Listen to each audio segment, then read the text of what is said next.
وأصحابه أجمعين.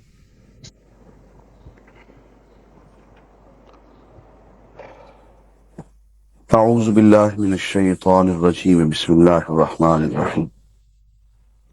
ولله على الناس حج البيت من استطاع إليه سبيلا ومن كفر فإن الله غني عن العالمين. صدق اللہ العظیم.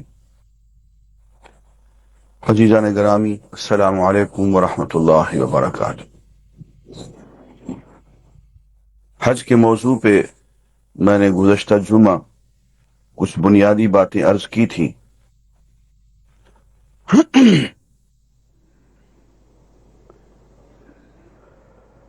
عزیزان گرامی، زندگی میں ایک آدھ موقع ہی ملتا ہے کہ انسان اللہ کے گھر تک پہنچے اور اس کے دروازے میں بیٹھ کے دعا مانگے. اس موقع کو غنیمت سمجھنا چاہیے اور اس کی تیاری بہت پہلے سے کرنی چاہیے. مجھے کچھ لوگ وہاں نظر آئے جو بیت اللہ میں پہنچ گئے، مسجد حرام میں پہنچ گئے، اور پھر وہاں جا کے مجھ سے پوچھتے ہیں جی احرام کہاں سے باندھنا تھا. میقات گزر آئے، میقات پہ احرام نہیں باندھا، اور بیت اللہ میں آ کے وہ پوچھتے ہیں کہ جی احرام کہاں باندھیں. اب یہ حج برباد کرنے والی باتیں.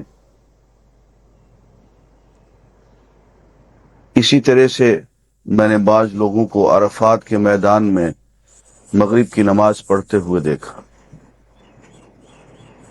ان کو میں نے روکا کہ نماز مت پڑھو، تو جھگڑ پڑے کہ نماز سے روکتے. تو لوگوں کو مسائل کا علم نہیں ہوتا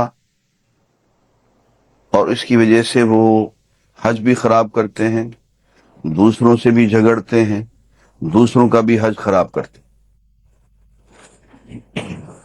حج کے مسائل کا، فضائل کا، حج کے فلسفے کا، حج کے مقصد کا، حج پہ جانے سے 6 مہینے پہلے مطالعہ شروع کر دینا چاہیے.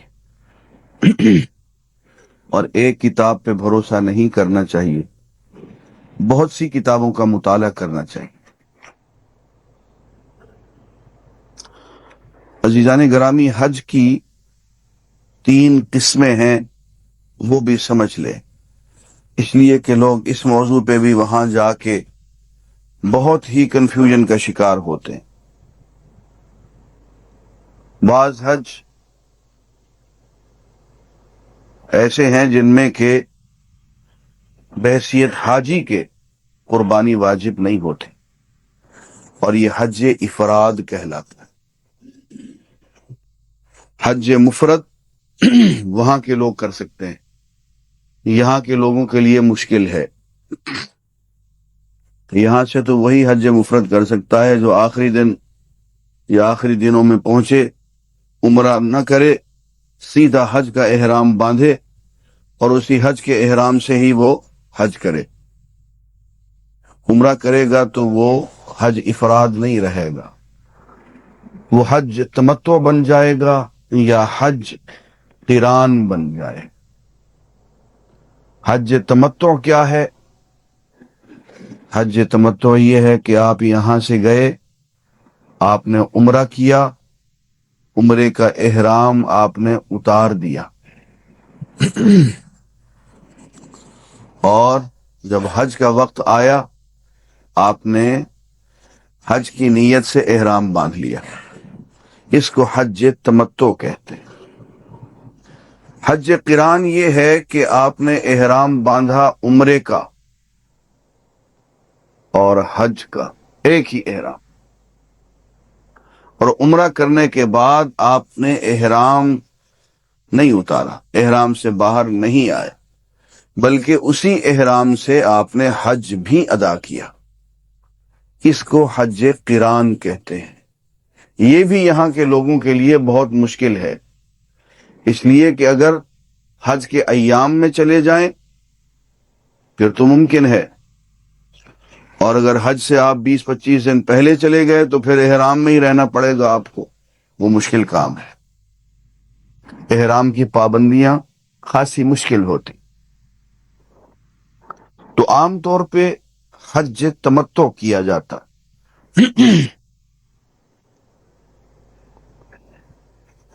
حج تمتع میں یہ ہے کہ آپ یہاں سے گئے، آپ نے عمرہ کیا، اور عمرہ کی احرام سے فارغ ہو گئے، عام کپڑے آپ نے پہن لیے، اور جب حج کے ایام آئے آپ نے پھر سے حج کا احرام باندھا۔ عزیزان گرامی، میں ایک نصیحت آپ لوگوں کو کرتا ہوں، اور وہ یہ ہے کہ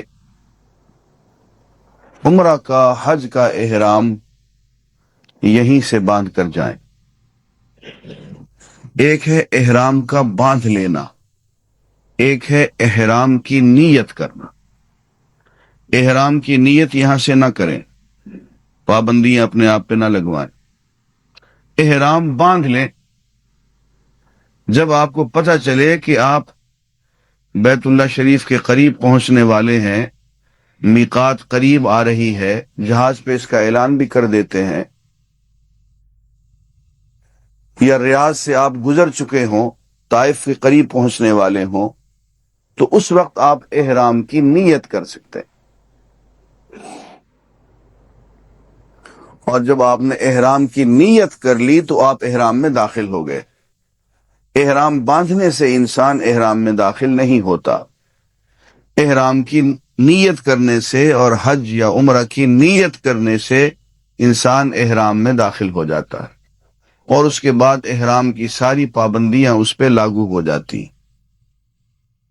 میں نے دیکھا ہے کہ بعض لوگ جدہ میں جا کے احرام باندھتے ہیں، بعض شکلوں میں یہ جائز ہے، اگر کسی شخص کو جدہ میں جا کے رہنا ہو، وہ جدہ کا مقیم ہو، جدہ میں اس کے رشتہ دار ہوں، اور وہاں اس کو چند دن رہنا ہو پہلے جدہ میں، تو جب جا رہا ہے تو جدہ کی نیت سے جا رہا ہے، اور وہ حج و احرام جب باندھے گا تو جدہ سے باندھے گا۔ لیکن یہ سب تعویل کی باتیں ہیں دوست، بہتر یہ ہے کہ احرام یہیں سے باندھ لیں تاکہ جہاز کے اندر تردد نہ کرنا پڑے، اور جب آپ میقات کے قریب پہنچیں تو آپ لبیک اللہم لبیک لبیک لا شریک لک لبیک ان الحمد والنعمت لک والملک لا شریک لک، یہ پڑھتے ہوئے آپ احرام میں داخل ہو جائیں۔